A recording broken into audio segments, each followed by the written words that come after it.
Shortcut रास्ते से मैं लेकर के चल रहा हूं और शॉर्टकट रास्ते से ले चलने का एक भाव और भी है, पत्थर बनी अहिल्या का उद्धार भी कराना है। और जैसे मार्ग से जा रहे थे, सुनसान जगह दिखाई दी, वहां कोई पशु पक्षी नहीं, टूटी फूटी झोपड़ी, एक पत्थर की शिला पड़ी हुई थी। भगवान ने अनायास ही पूछ लिया, पूछा मुनिन शिला प्रभु देखी और सकल कथा मुनि कहा विशेषी। एक शिला दिखाई दी उस रेगिस्तान में, सुनसान में, जहां कोई पशु पक्षी भी जाना नहीं चाहता, किसी की दृष्टि भी नहीं पड़ती। महाराज ये शिला कौन है? एक कुटिया किसकी है? विश्वामित्र जी ने कहा, राम यहां तो किसी की दृष्टि नहीं पड़ती, बहुत लोग आते जाते हैं, कोई इसकी ओर नहीं देखता, तुम्हारी दृष्टि क्यों उधर पड़ गई? तो राम जी ने बड़ी सुंदर बात कही। राम जी ने कहा, गुरुजी जहां किसी की दृष्टि नहीं जाती वहां मेरी दृष्टि जाती, इसीलिए तो मैं भगवान हूं। जहां कोई नहीं देखता वहां मैं देखता हूं, जिसको कोई नहीं पूछता उसको मैं पूछता। गुरुजी ने कहा बेटा अगर तुमने पूछा है तो सुनो, गौतम नारी श्राप बस उपल देह धरि धीर और चरण कमल रज चाहती कृपा करो रघुवीर। ये गौतम ऋषि की स्त्री अहिल्या है जो श्राप के कारण पत्थर बन गई है। गौतम नारी श्राप बस उपल देह धरि धीर। राम जी ने कहा, गुरुजी तो ये गौतम ऋषि की पत्नी और पत्थर, बात समझ में नहीं आई। तो गुरुजी कथा सुनाने लगे, सुनो ये अहिल्या कौन है? कहा अहिल्या जो है ये ब्रह्मा जी की मानस पुत्री है, जो बड़ी रूपवती थी, इनके समान सौंदर्यवान कोई नहीं था उस समय, और इनको वरदान प्राप्त था कि इनकी युवावस्था हमेशा बरकरार रहेगी, कभी ये वृद्धावस्था को नहीं प्राप्त करेंगी। और ब्रह्मा जी की मानस पुत्री, विवाह की बात उठी तो ब्रह्मा जी ने प्रस्ताव रख दिया। सारे देवता इंद्र इस अहिल्या के ऊपर लालायित थे, मोहित थे, लेकिन ब्रह्मा जी ने प्रस्ताव रखा जो इस त्रिलोकी की यात्रा करके सबसे पहले आ जाएगा उसी के साथ अहिल्या का विवाह होगा। तो इंद्र अपने दैवीय शक्ति के द्वारा त्रिलोकी की यात्रा क्षण भर में ही करके आ गए। कहा महाराज हम यात्रा करके आ गए। विवाह उसी के निमित्त था, उसी वचन पर निर्धारित था कि जो त्रिलोकी की यात्रा करके आएगा विवाह हो जाएगा।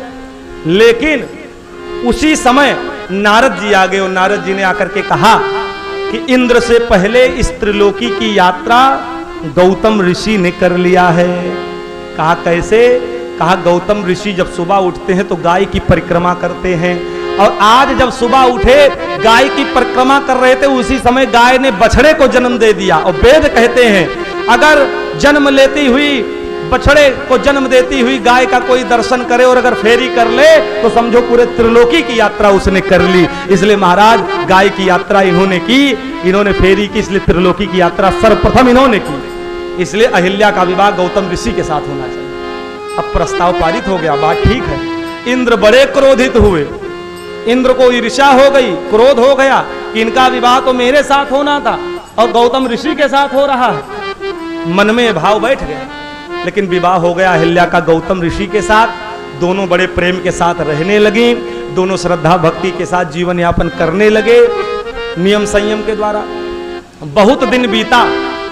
एक दिन गौतम ऋषि ने कहा अहिल्या से, देवी मैं तुमको बहुत प्रेम करता हूं, स्नेह करता हूं, तुम्हें छोड़ के जाने की मेरी इच्छा नहीं है, लेकिन फिर भी मैं एकांतवास करना चाहता हूं, 6 महीने की साधना करना चाहता हूं जो यहां नहीं हो पाएगी।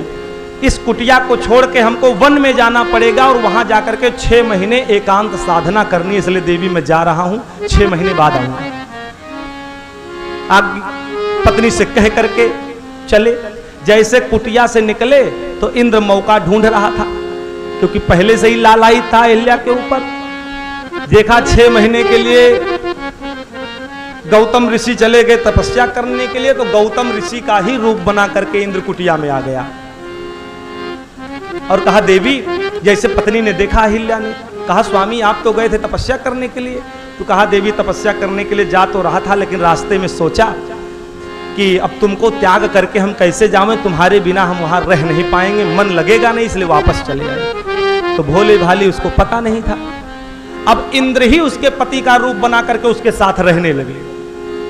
6 महीने हो गए साथ में रहते हुए। जब तपस्या पूरी करके गौतम ऋषि कुटिया में आए सुबह ब्रह्म मुहूर्त में, तो इंद्र सो ही रहे थे, जगे नहीं थे, और अहिल्या उठ गई थी।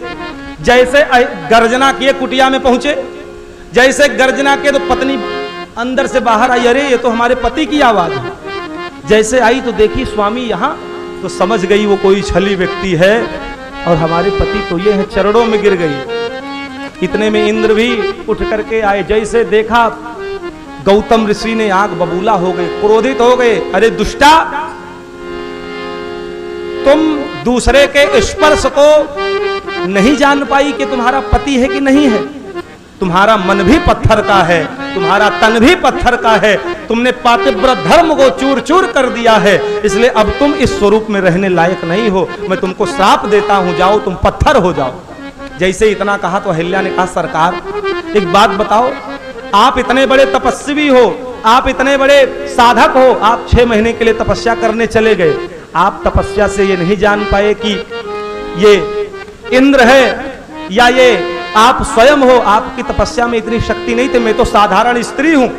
जब आप अपनी तपस्या से नहीं जान पाए तो मैं कैसे जान सकती हूं। मैंने तो पति मान करके ही इसके साथ में रही, मेरा भाव तो पति वाला ही था, और मन क्रम वचन से आपके चरणों की मैं दासी पहले से ही हूं, और पति मान करके मैं इसके साथ रही, तो मेरे मन में कोई छल कपट नहीं है, और मैंने स्वरूप से भी आपको ही स्मरण करके मैं इसके साथ रही, इसलिए मेरी गलती इसमें नहीं है।